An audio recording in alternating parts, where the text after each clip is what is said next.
Hello, everybody. Hopefully you've been enjoying all of the amazing presentations over the past 5 days.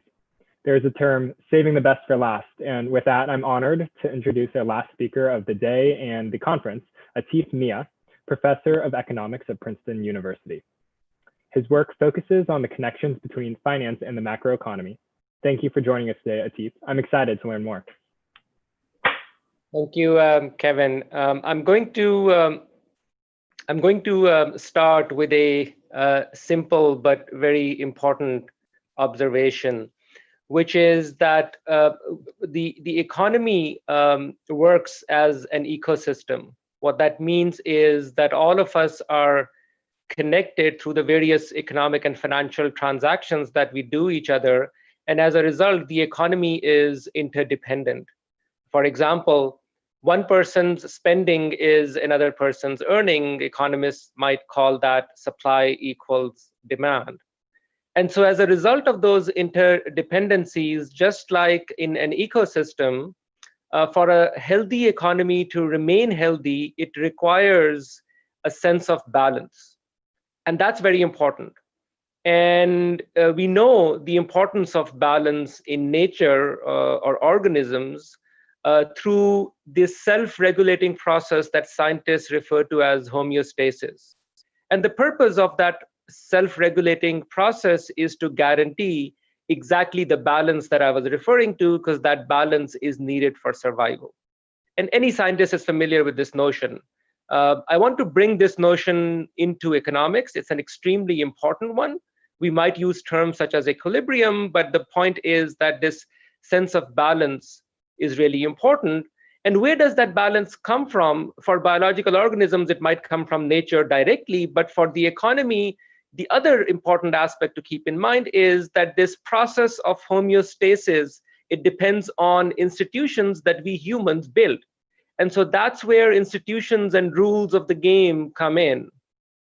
So I want to set this up to discuss artificial intelligence. We all know, all of you have seen many presentations throughout this conference that illustrate the enormous potential that AI offers to the world. And there is indeed a lot of truth to that. But at the same time, AI, from a system perspective, it also is going to be an incredible disruption to the system. And the question that I want to come to is, will the system, this ecosystem, the economy that depends on all of our interactions, will this system be able to maintain balance, or something else might happen that the system tends to tip over and that can create problems? So that's something that I want to dig into a little bit deeper. And to build the narrative, I want to start with a picture that has become quite famous now for the US, which is this incredible rise in inequality starting from 1980 onwards. And one, or the best way in my view to summarize this rise in inequality is to look at the share of income going to the top 1%, which you can see on this graph has risen from around 10% to over 15% in recent years. And that's an incredible rise in inequality that impacts on this very sense of balance that I was talking about. So let me illustrate that a bit more. The reason this rise in inequality is influencing the balance of the economy is that the top 1% who have been receiving a larger and larger share of the pie, they tend to save at a much higher rate than the rest of the population. And so a natural consequence of the rise in inequality, given the much higher saving rate for the top 1%, is what I'm showing you in the next figure, which is that if you look at the total amount of saving that has been accumulating from the top 1%, that total saving as a share of the economy has been rising since 1980, once again, as we have seen this rise in income inequality. And I want to just point out that the magnitude of this additional saving coming from the top 1% is quite significant. We are talking about hundreds of billions of dollars going into the economy as additional saving that would not have been there had the top 1% not gotten this larger and larger share of the pie. All right. So at this point, you might say, okay, what's the big deal? We have more savings. Isn't more saving good news? I want to investigate that a bit more, and I want to lead you somewhere that will illustrate this problem of balance. I should highlight here that the work I'm going to talk about is jointly with Ludwig Straub at Harvard and Amir Sufi at University of Chicago. So the first thing is that when you add up all of this additional saving, again at the top 1%, just think of them as the very rich, it all adds up to a substantial amount, and that's represented by the bar here. A number above 1 is basically telling you that it's well over 100% of the economy, of the size of the economy. This is how much additional saving the top 1% have accumulated since 1980. So this is now in the tens of,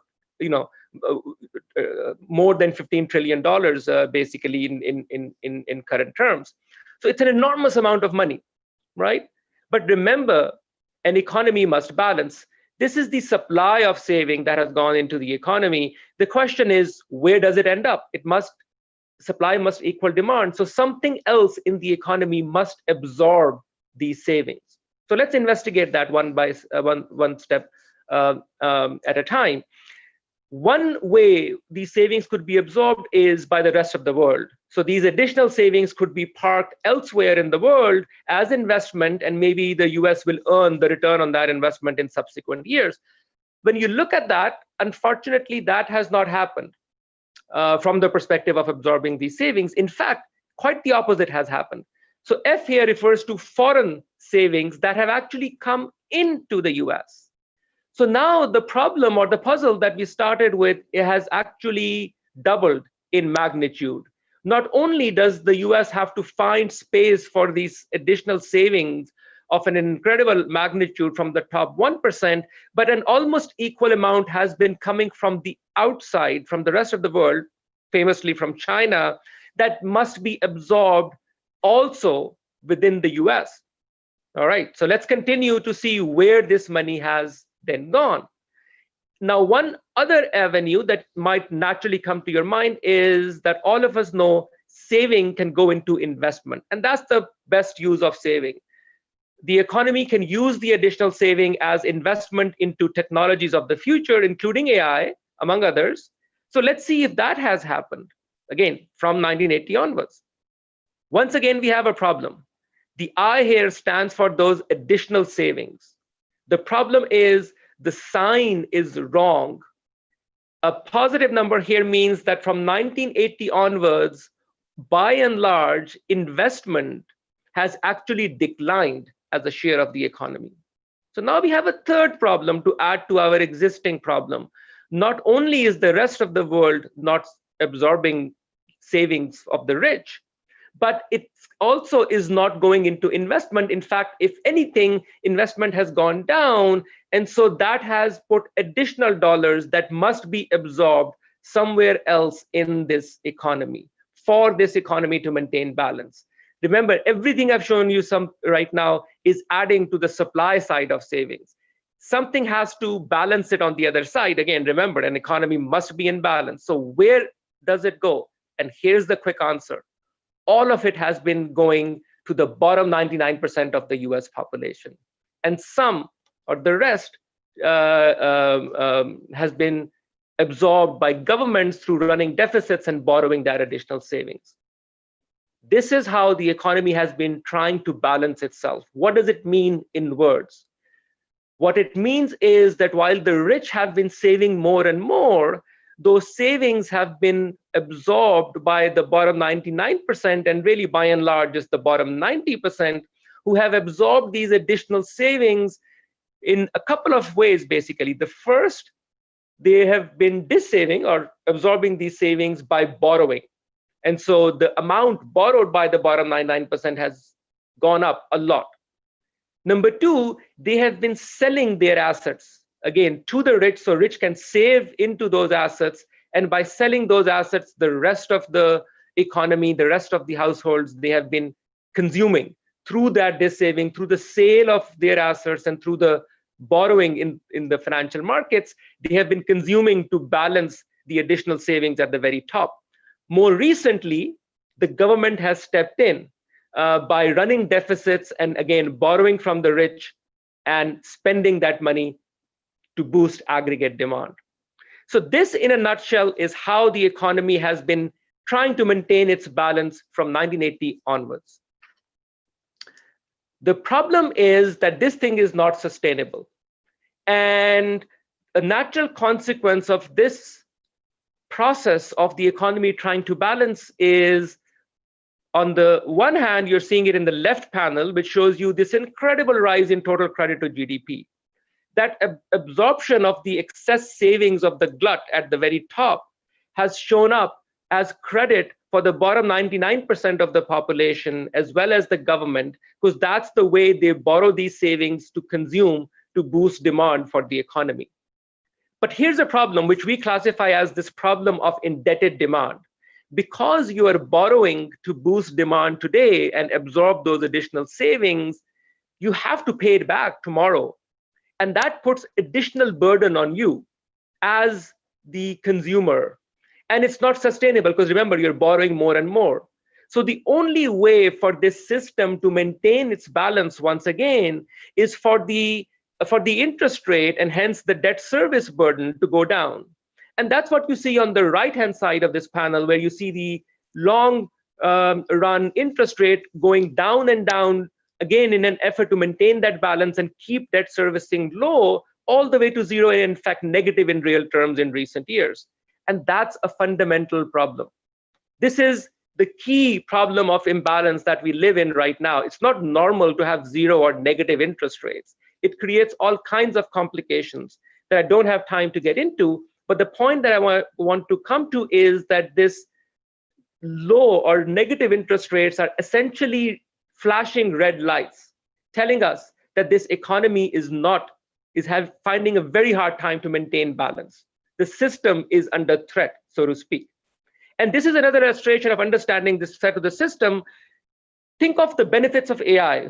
Who is going to benefit from AI? Well, it's going to be the people mostly who will own those incredible machines that are going to be chomping on big data to become more and more efficient over time.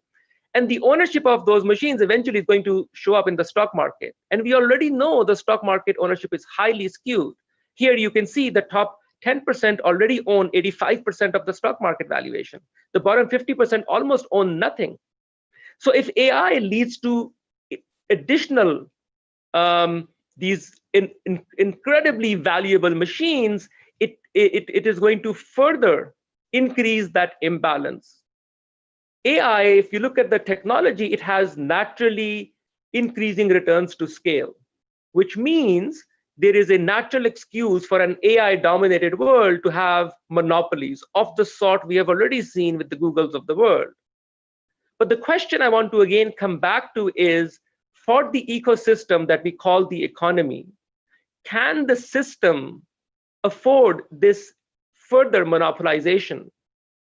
Technology-driven, perhaps, wonderful technology, but things have to add up in the aggregate. Things have to be in balance in the aggregate.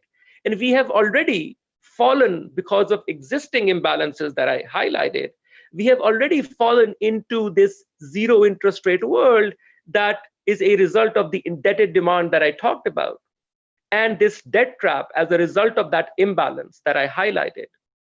And so the point that I want to just come back to at the end, and I'll close with that, is that while AI has tremendous opportunities, we perhaps face a challenge that is much bigger than what AI can handle. Remember, I said homeostasis, which nature gives us in general, but what is different is that for the economy, that process of homeostasis is defined by us, humans.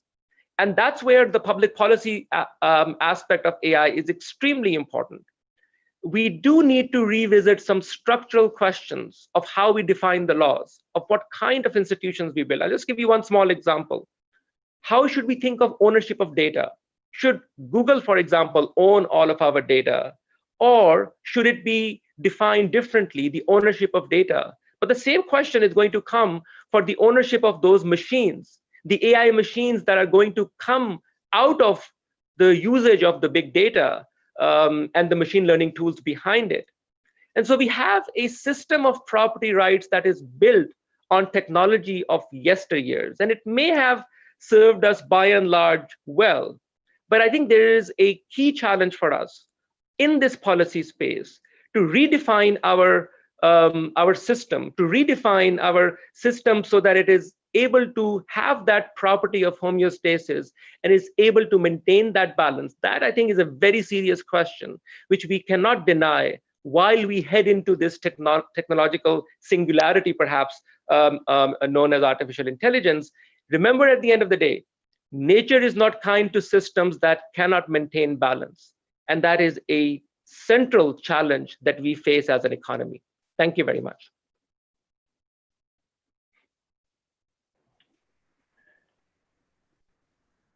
Thanks Kevin? for the presentation, Atif. I was just digesting a lot of this, and I think you brought up some really thought-provoking kind of points. And maybe to help us, before we jump into some Q&A here, help us kind of understand the potential impact of all of this. Do you have a view on kind of how this could play out in some ways? I know your work in economics isn't necessarily predicting that element of the future, but if you were to play this out, and how could this shift? What is kind of the downside? What could happen?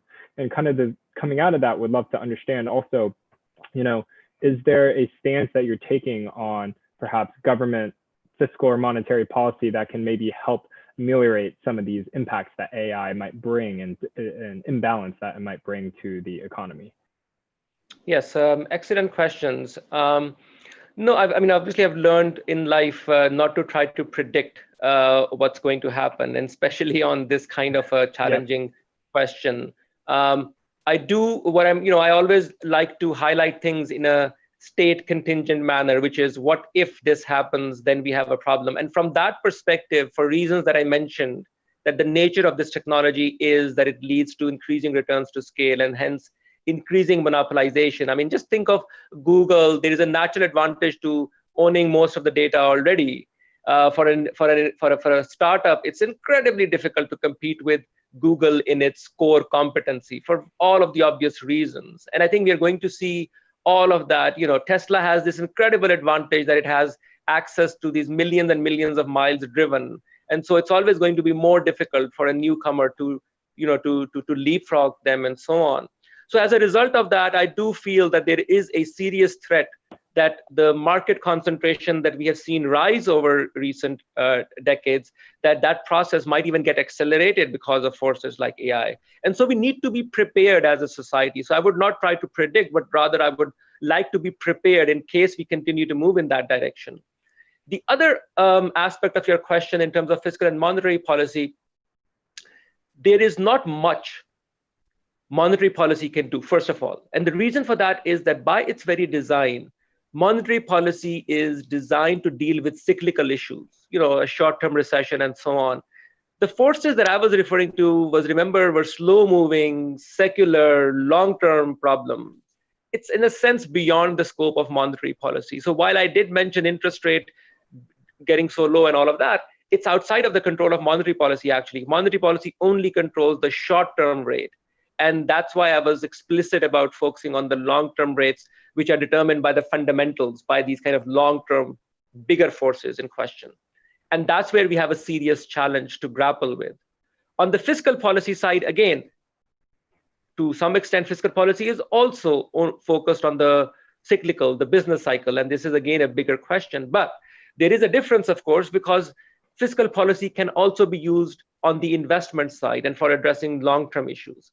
And from that perspective, I think there is a very important role of fiscal policy, which is to think of, and this is where the technology side can really be useful, to think of how to harness technology in a way that it actually reverses, in terms of, again, your prediction. That's a positive prediction, perhaps, that maybe we can think of using this technology and the government can facilitate that process so that the returns of that combination of public-private technology partnership is that the returns are the highest for the bottom 50 or the bottom 90% of the population.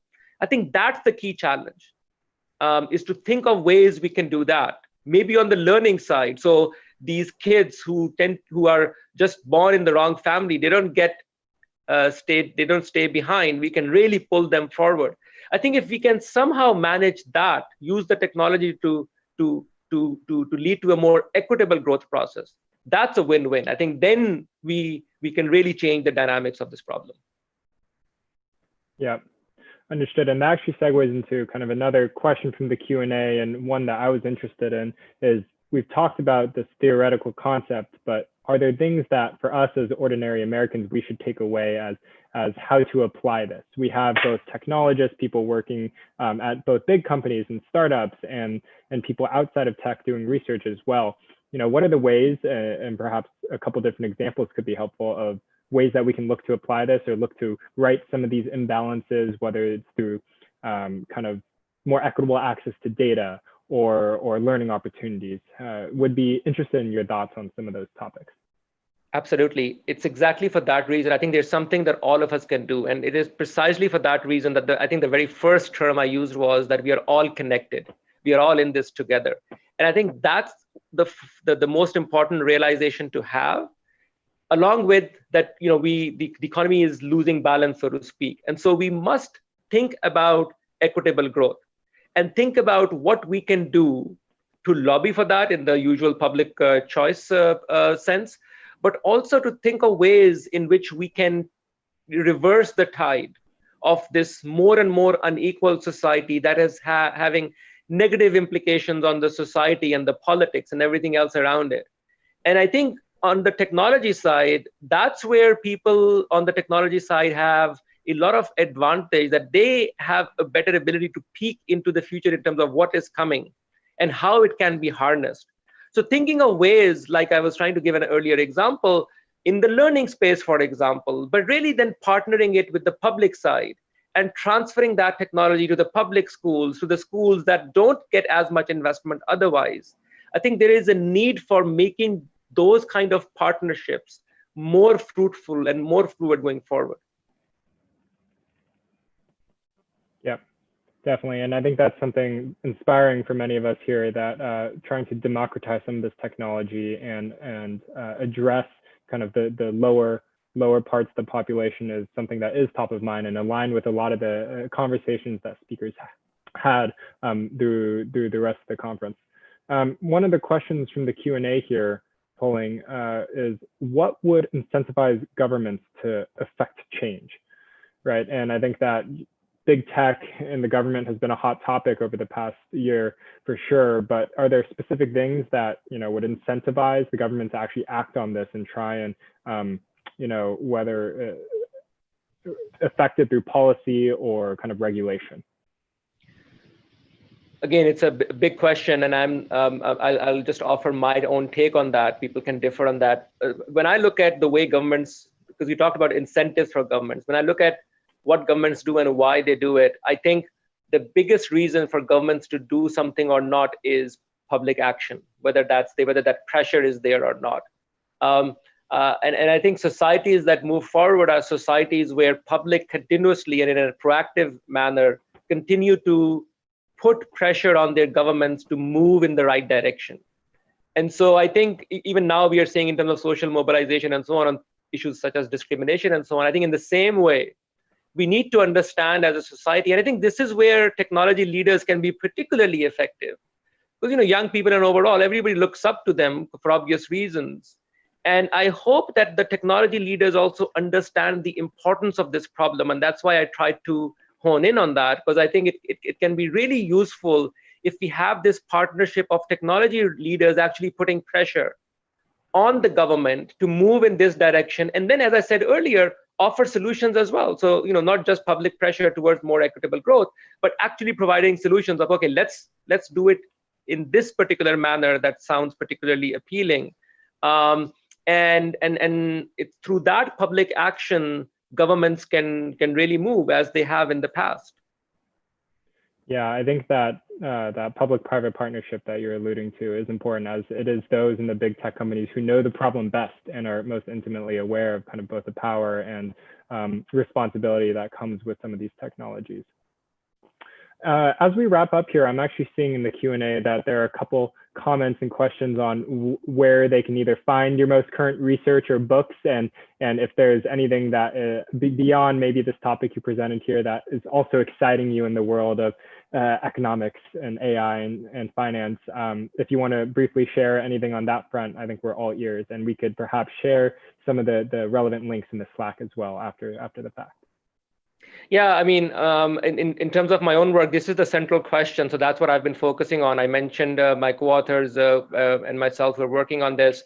All of the material that I talked about, the research behind it is on our webpage. So if you just Google me, you'll find it on my webpage. There is a lot of other work that is being done related to this, and one of the think tank that sort of collates this effort in many different ways is Center for Equitable Growth. And so I think that's another useful sort of a coordinating point, and it combines or showcases a number of very interesting research on this topic, including research on this question of technology and AI and its impact on the labor markets and so on. So that's another kind of a go-to place where you'll see a lot of other scholars working on this issue. Great. Well, Atif, this has been incredibly intriguing, and appreciate your time here that you've taken to walk us through some of your research. So thanks again. And to the audience, just to bring things home, we'll be concluding our conference today with the Research Slam. If you're able to join, it's at the link below. It's a fun, fast-paced competition where researchers and PhDs will take us through their work and problems they're solving in front of an esteemed panel of judges. So hope to see you there again. And Atif, thanks for your time. And to all, thank you for being a part of this conference.